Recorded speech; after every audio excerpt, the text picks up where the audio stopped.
Hey everybody. Sorry for the late notice on this what I call press conference. I know there were some comments where and so forth, but when I say a press conference on my Facebook page, it means we're going to have it right here. But I just let me give you a background to this, a little bit of a background. I did not watch Joe Biden's speech last night. I was between watching Tucker Carlson and football. I didn't watch it. You know, I read some blurbs on it today, and then I was on the phone actually with one of my sons, and he said, "Dad, did you see that?" I said, "No." He said, "That was a little bit creepy. You ought to watch it." So I went and I watched it on YouTube just about an hour and a half ago. And let me just say, the imagery in that press conference was really, really creepy. And the way that Joe and Jill Biden walked out, and it was like just the silhouette and the red and the Marines, it was really, really, really creepy. And let me tell you what it reminded me of. And this goes back long ago. It reminded me of that movie Hunger Games. And I had to go look up the cast, and Donald Sutherland played the President Coriolanus Snow. And Donald Sutherland had white hair, and so this whole administration, if you think about it, go look at the cast of the Hunger Games. If you haven't seen the movie, it's a weird movie. Look at the cast, and you can start. And you know, in the essence, there's this ruling class in Hunger Games, and everyone else is in poverty.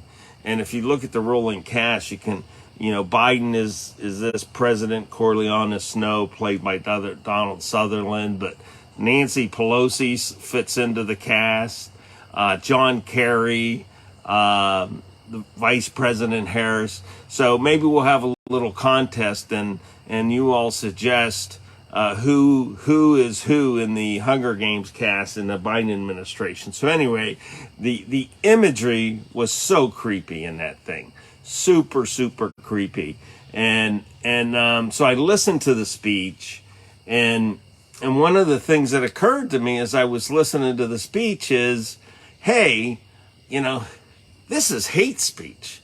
I mean, we hear all this talk about hate speech, and I said, my gosh, one is, there was a hateful tone to the speech, a lot of hate on Republicans, and especially Republicans that support an American First agenda.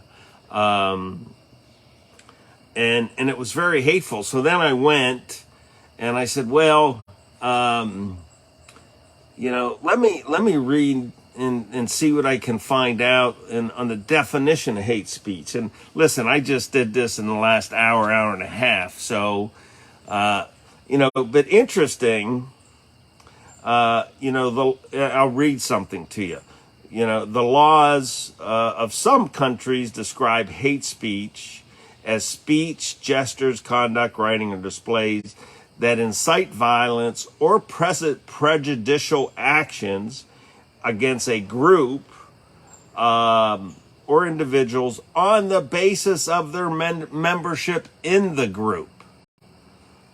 All right. So and I'll just say the little reading I've done is the whole concept of hate speech. It's not very precise, but it's interesting to me that this idea of hate speech incites violence or prejudicial actions against a group based on the membership of a group. I mean, isn't that what Joe Biden is doing with respect to Republicans who support an American First agenda? Now, he calls it something else. He calls it MAGA Republicans. I'm not going to use that. So the last time I'm going to say those words. I'm going to say this is hate against Americans who happen to be Republican and who happen to believe in the America First agenda. and this was hating against them. So it just fascinates me that the president of the United States, in this weird imagery, is bringing down hate on a group of Americans who believe in the American First agenda. And that's an awful thing, in my opinion. Now listen, I'll get to the politics in this second. There's a few other things in there that I had to chuckle at. One was, at some point, Biden says, "I give you my word as a Biden," right? And I'm like, wait a minute.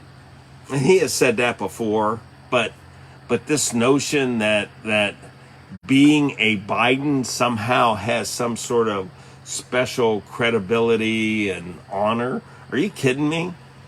I mean, Hunter Biden has some sort of special credibility. Joe Biden, who, I think Joe Biden, 50 years in Washington, D.C., I think his brain is wired in a way that there's no concept of what the truth is. I think it's you can see when he's asked the question, like the questions about, did you ever talk to your son Hunter about business? I never talked to my son about business dealings. Well, he's wired just to lie, to say the politically expedient thing. So I really got a kick out of that. The other thing that in addition to the creepy imagery, the Hunger Games came to mind, and this President Snow in the Hunger Games, and this ruling class in Washington, D.C. Again, let's have a contest, make recommendations. Who is Nancy Pelosi in the Hunger Games cast, and John Kerry and Kamala Harris. So that came to mind, and then this notion that somehow Biden has some special honor and credibility is just nuts, in my opinion. So the other thing that occurred to me as I'm listening to this speech is, someone could have given the very same speech talking about progressives on the left, talking about BLM on the left, and talking about the destruction and chaos that they brought to America in the summer of 2020, and much since then as well. So the speech, I think, was projection from the left in what they supported, and support today. Remember, Kamala Harris was donating money to organizations and encouraging organizations to bail out those committing violence in the summer of 2020. Now, of course, Biden talks about the riot at the Capitol on January 6th, and no question whatsoever, there were some people there who were violent and rioting. Small number of all those who attended the rally, but there's no question there was rioting going on and violence going on, and it's unacceptable. So I'm not in fact, one of these days I'm going to do a Facebook Live on January 6th because I've read a lot about it. But there's no excuse making for what happened at the United States Capitol on January 6th. But it was a small number of the people, small, maybe 100 or 200 of thousands. But anyway, I just think, you could replace some words in that speech and be talking about leftists and progressives and BLM and Antifa and quite frankly the pro-abortion movement as well. So Now, the politics of this, are very important. Midterm elections coming up, and we know, and I've talked about, this whole idea of a red wave. Forget it. The polls have tightened. We need to outwork the Democrats to take control of the House and the Senate. Biden's numbers are terrible. The direction of the country numbers are terrible. His approval numbers are terrible. So this was, I think, all about the election. And they're trying to divide Republicans, because he did say at one point in the speech, it's not all Republicans. It's those Republicans who believe in America First policies. Again, I won't say the word he uses. I think that I would suggest to everybody out there, let's not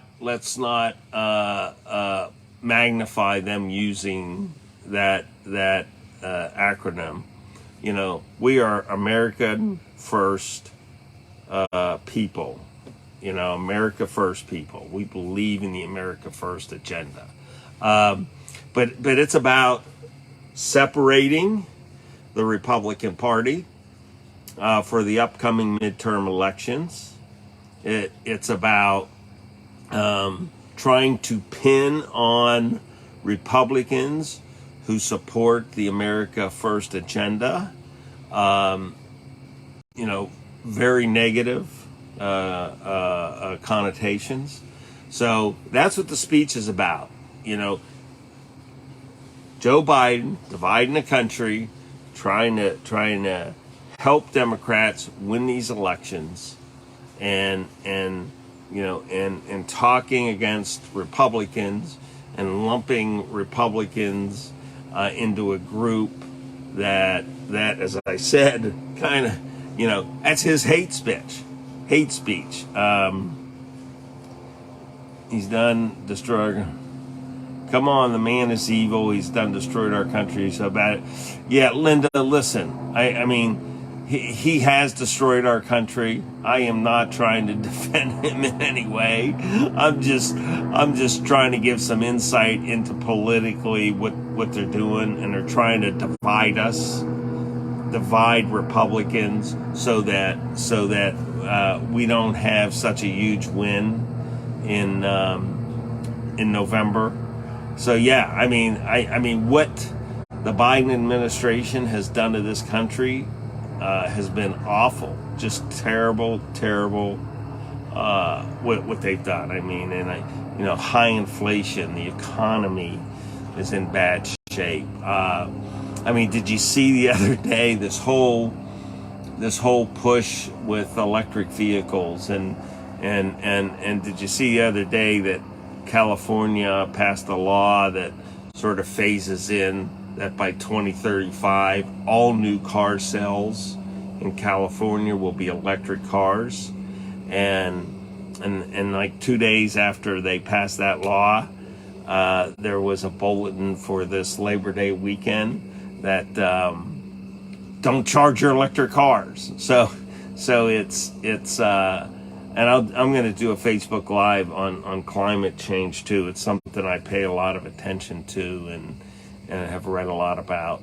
But yes, Biden's ruined the country. Importantly, don't let this hate speech divide Republicans.